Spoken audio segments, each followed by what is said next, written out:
Derrière l'envahissement de terrain, le malaise d'un système et le déficit d'altérité. L'image de ce supporter torse nu, bravant les stadiers sur la pelouse du Juventus Stadium, a fait le tour du monde. Mais au-delà de l'anecdote sportive, cet incident est le symptôme d'une pathologie sociale beaucoup plus profonde. Pourquoi ce phénomène est-il devenu une marque de fabrique? 1. La défaillance de la première école. La famille.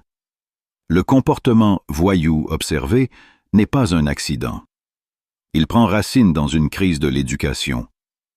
Lorsque la cellule familiale démissionne et ne transmet plus les limites, le respect de la règle et la décence publique, l'individu grandit sans frein interne. Le stade devient alors l'exutoire d'une pulsion de rue où la force remplace le civisme. 2.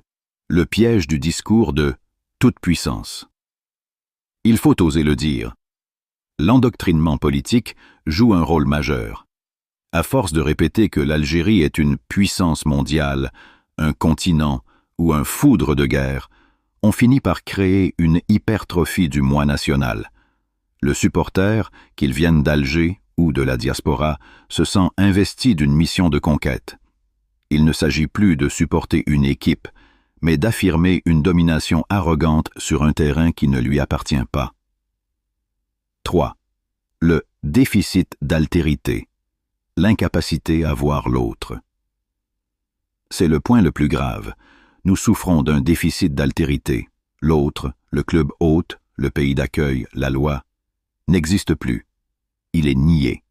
Le supporter n'est plus un invité, il se comporte en terrain conquis. Ce manque de respect pour les normes internationales est la traduction directe d'un nationalisme de compensation. Plus on se sent petit socialement, plus on veut paraître grand et violent collectivement. 4. Diaspora et locaux.